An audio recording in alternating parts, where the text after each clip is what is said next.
Good morning, everyone. I have 7:30 on the nose. Thank you, each and every one of you, for joining us this morning. On behalf of the Capo team, we greatly appreciate everything that you do for each and every one of the soldiers, and we want to make sure that we provide you with the most up-to-date information and things that are going on with the program as they transpire. We're going to hit on a couple topics this morning, but before we get started, again, this is being recorded. If you don't want to be recorded, feel free to drop off and make sure your microphones stay muted. But if you have questions, feel free to enter them in the chat or raise your hand and we'll get right to you. If anyone else joins after we get started, we'll let them in as we go. So, again, thank you so much for joining us today. We've got a small agenda, if you will, today, but some hot topics within that agenda that need to be addressed. You see here we have updating and adding courses and exams. We're also sorry about the finance lead notes. Our finance lead won't be on for this morning, but we will have PM notes that address other items in the training as well. So we're going to start with the hot item of making sure that you update your information. If you are an approved vendor, which each and every one of you are, on the Army CA side, soldiers cannot see your information if you do not go back and put it in there. If you were a previous vendor in 1.0, only thing that transferred over was your vendor name and your contact information. None of your courses transferred over. So here's what we need you to do.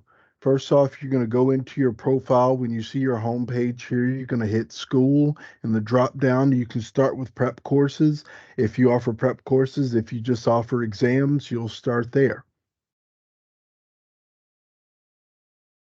When you select, say we start with the exams, if you have things that you've already put into the system that are still a part of the Army CA program and they're approved on Army Cool, then those will automatically show up here for you if you've already put those in the system. Please make sure your mics are on mute for us.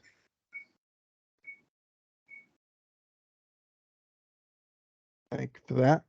All right. So again, if you've already got items that you put into the system and they're current, you should be checking these at least once or twice a month to make sure that your information is current. Go in there, take a look. If your information is good, it'll pop up there for you. If you're looking at adding additional information or you need to put new information in, you're going to start by typing the name of the item up at the top. You can see just adding one or two words is usually best because it'll help it populate better. Once you get that in there, you'll see what populates when you find the item that you need to add. Over on the right hand side, you'll see the plus sign in the circle. You'll select that to expand it out. Now, you may get to a situation when you click onto a credential and it's got two items listed there, one under written, under practical. You're going to want to go ahead and select one of those, and you can put all of your information under one. Um, that way the soldier knows what they're getting. However, if your program does have a written part and then a practical part or something of that nature, then you can go ahead and fill out both of those options just to make sure you add the same information into both the written and the practical exams. That way, when the soldier contacts you and they're looking to take a certain section, you can let them know when you go in to see this, you need to select written or you need to select practical. When you're going in there to add your prep course, you're going to start up at the top with the title. Uh, this is what the name of the course is. You're going to put the full long title name in there. So it's if it's Project Management Professional or PMP Preparatory Course, you can put that there. Next is your teaching method. If you teach in the classroom or if you teach distance learning or you have a hybrid approach, those options are there for you. Then you're going to add the cost. That next line, prerequisites, if there's not like a prerequisite to take it, say like if you're taking a CompTIA, but you have to have a certain CompTIA before you can test for that one, you can write that there. Otherwise, if there's nothing, just leave that section blank. As far as the materials, if you have costs that say you have an application fee, uh, you have shipping fees, items like that, you can put this here in this section. Now, if you have items that you say, well, we use this vendor and it has to be paid to them and we don't accept money for that, do not put that information there because the soldier will need to go and do a CA request to cover that with the other vendor. Only put the information in there, such as the application fee, the shipping fee, items like that, that we can pay you directly for in the description box. I know a lot of vendors want to go and put all the free items that they may offer within the course. Don't put that information there. Matter of fact, if you want to, this is where you can put a URL to your website that will exactly show them, hey, this is all that's included in this training. But for the AI portal and on the itemized price quote that you'll provide to the soldier, or excuse me, the individual price quote that you'll provide to the soldier, it's just going to be the course name and the cost.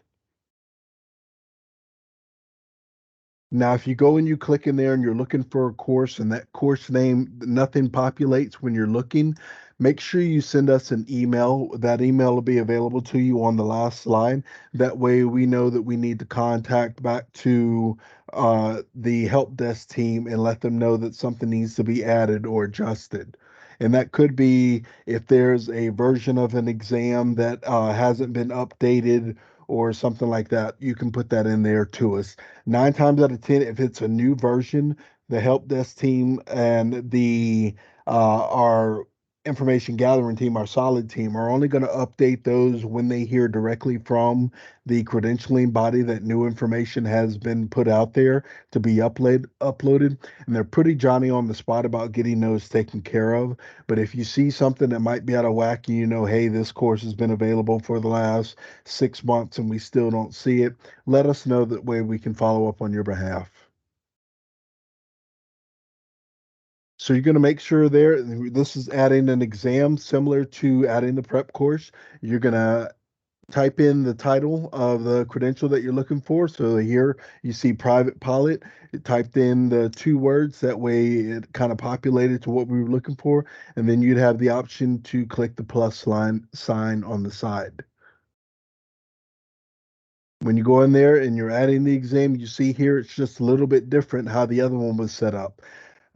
First, you're going to put in the website. This is the website that goes directly to your website, not a third party's website, not to the Army Cool website, directly to your website where the soldier would be able to click in as if they were a normal civilian student. They'd be able to click on your website and see what items that you offer and where this is listed on your website.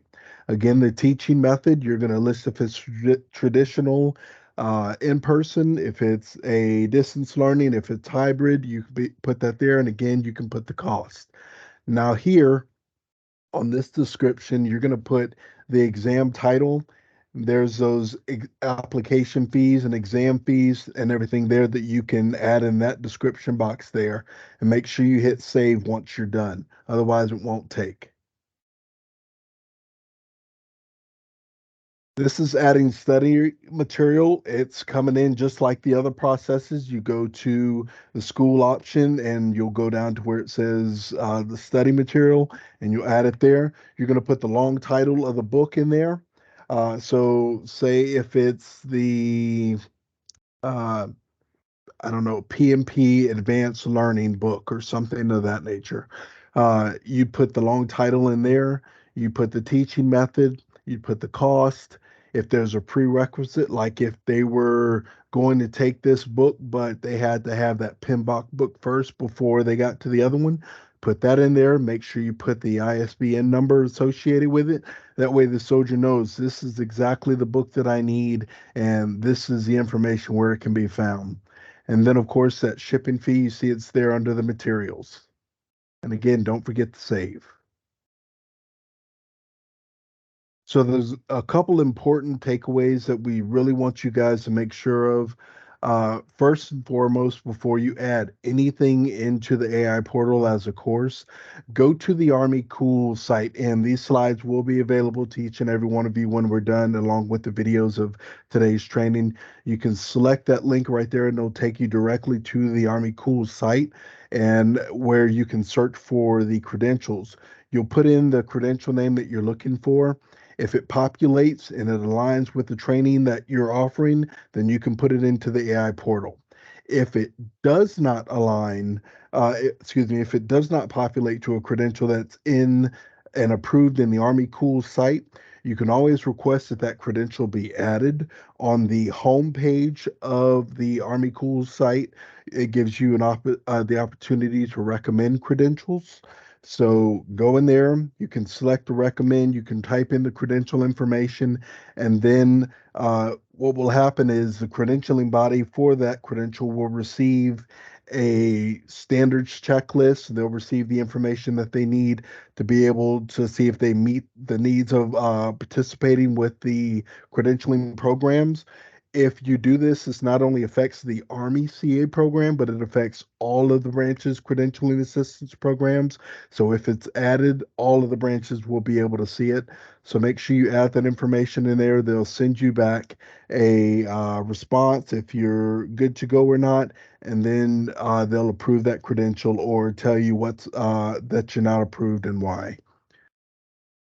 If the course you're offering aligns to the credentialing body, we want you to make sure that if you have not already done so, let's say you previously have a letter in the system for CompTIA, but now you're going to offer certifications through Cisco, we're going to need a letter showing us that you are an authorized training provider to provide those Cisco trainings, or you need to provide us statistics for at least 1 year that show us, hey, these many individuals have passed this training excuse me, have passed the credentialing exam and been credentialed or licensed as a result of our training. So remember, either the ATP letter or the statistics need to accompany. You can send it with the new courses you're looking at offering. Just send it all to us in an email. Make sure that you're adding courses in the system for the Army. It gives you a drop down that says Air Force, says Army. If you're aligned with Air Force Cool as well, make sure you're selecting the Army side. Here's why. You may go into the system and you accidentally select Air Force, and the soldiers will be able to see it in the system, but then they won't be able to add it to their CA request because it's not going to populate as an item that's available for Army soldiers. So you want to make sure that you're putting this information in there for the Army. Now, if you're adding something and say it's different from the Air Force side, say you're adding a course in there, but you have bundled it out on the Air Force side if they allow it, but we don't allow bundles. Make sure at the very front of that course you put Army. That way the soldiers know, hey, this is the one that I can select versus this one. All right. Do you guys have any questions for me on that section before I shoot it over to Sophia to take over?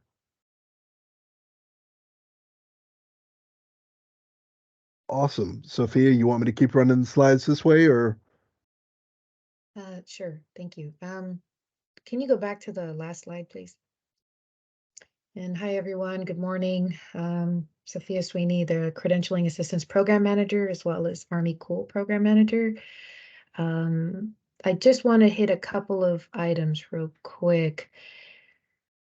Let me see.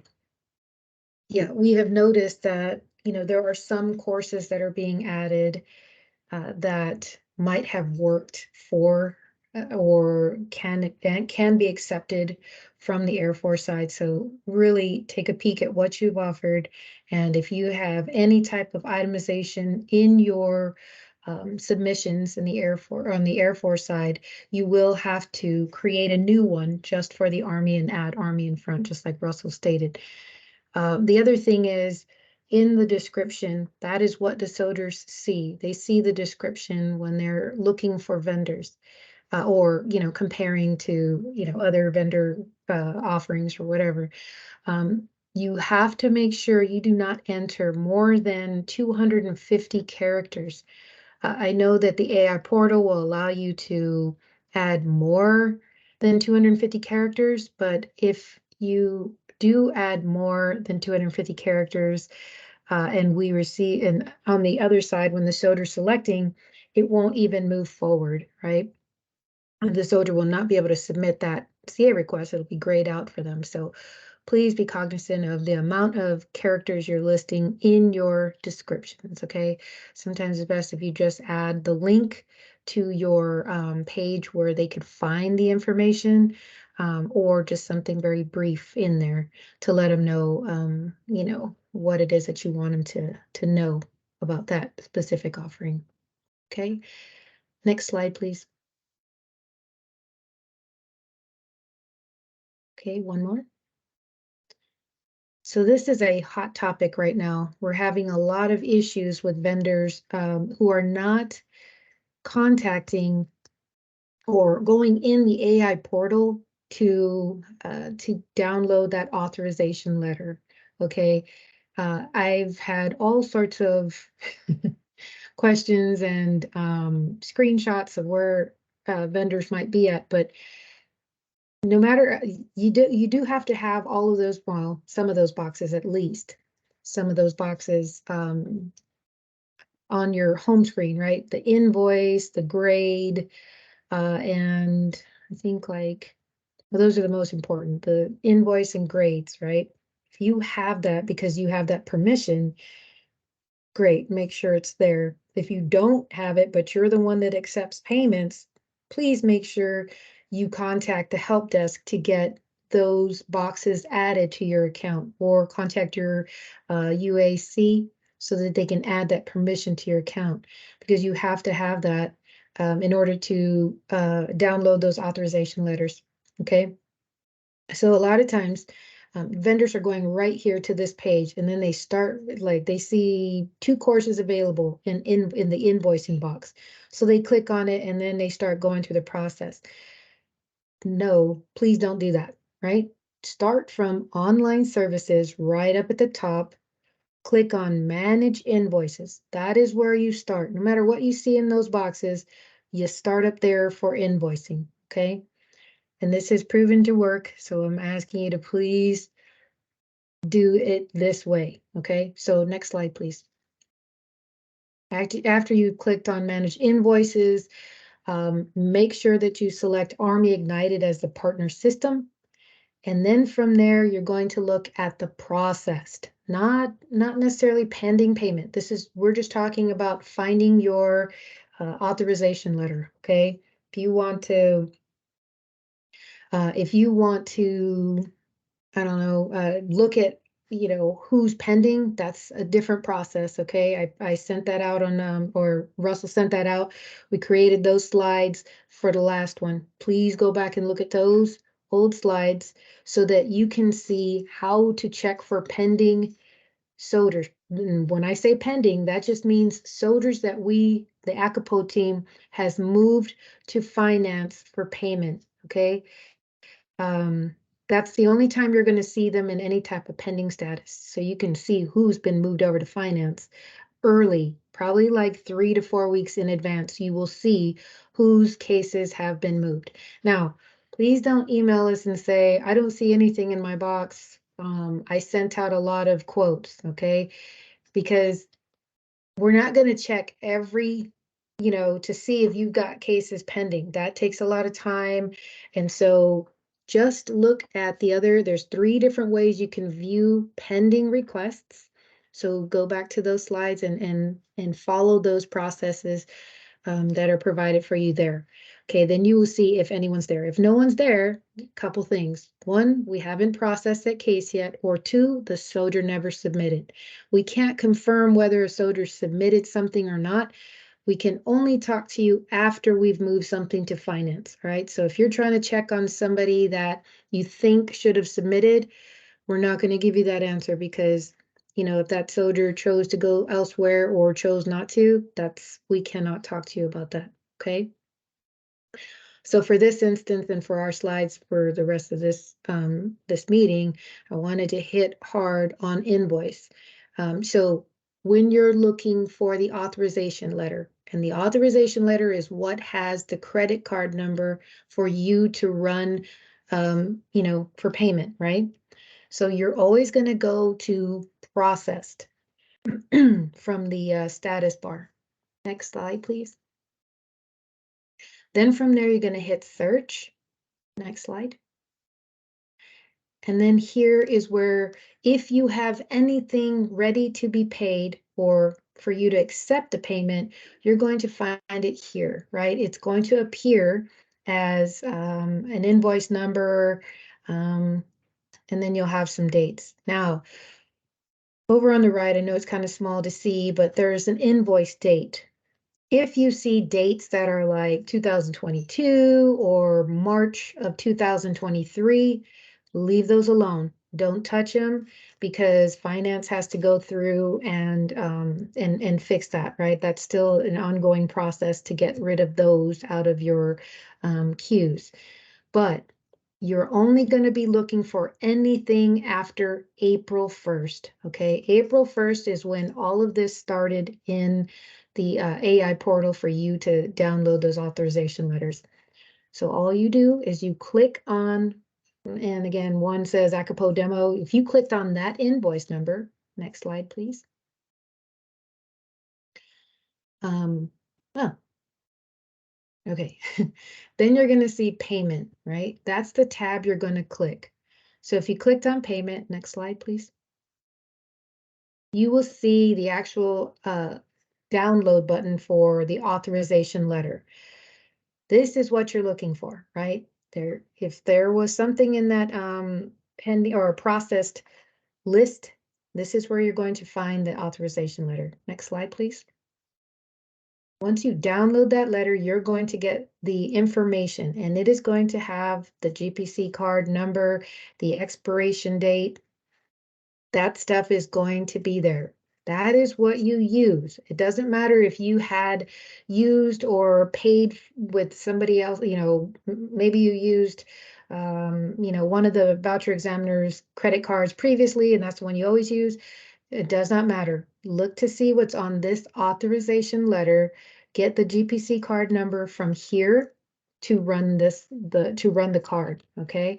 And then you're going to see the actual soldier information. It comes like on the second page. That's what you're funding, all right? That's what you're paying or accepting payment for.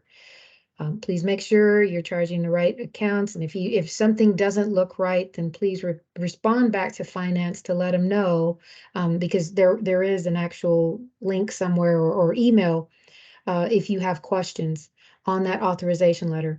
Email them and ask them, hey, this soldier, I don't even know who this soldier is, right? So that they can provide you more information if they have it. Okay. So I want to pause right here to ask if anyone has any questions. Hi, how are you? Good. How are you doing? Good. I have a question. Sure. Where can I find the test name of that person? In the authorization letter, we don't find the name of the test, like it's a MIL5, 4. Where can I find the test name? Are you talking about when you go to the status bar No, and you in this hit letter, on like this letter? authorization letter, you have Right. the name of the person, right? Right. But The what student. test we are going to charge for him? Yeah, so that's what I'm talking about. If you are, if you don't have, like, let's just say there's a 5 Miller Hang TA Clayton, right? On your list. If you're not tracking what that is, I mean, because you're going to have to ask finance, like, what is this? So that they can tell you who exactly it is. This is why we have the pending, for you to go check those pending payments prior to this part, right? So if you go to those other screenshots that I provided during the last webinar, Mm-hmm.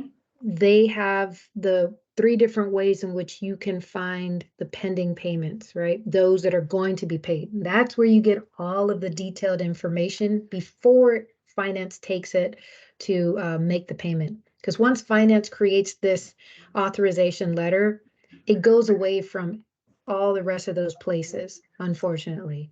Okay. Thank you. Yeah, I'm sorry. We are working to get more information to be added to that authorization letter because, yeah, we understand. It's crazy, right? Yeah. You see training. Okay, well, what Right. training, right? So Yeah. that's Okay. a work in progress, but it will Mhm. come soon. Thank you. No problem. Or at least a soldier's email address, you know.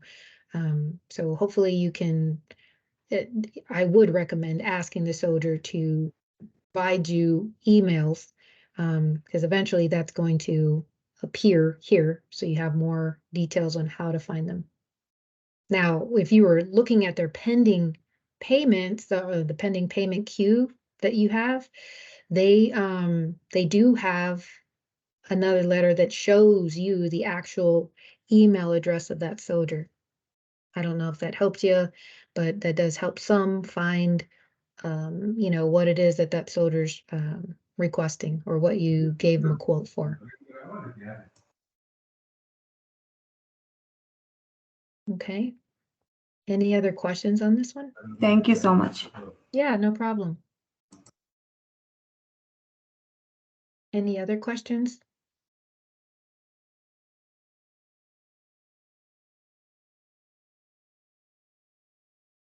Okay.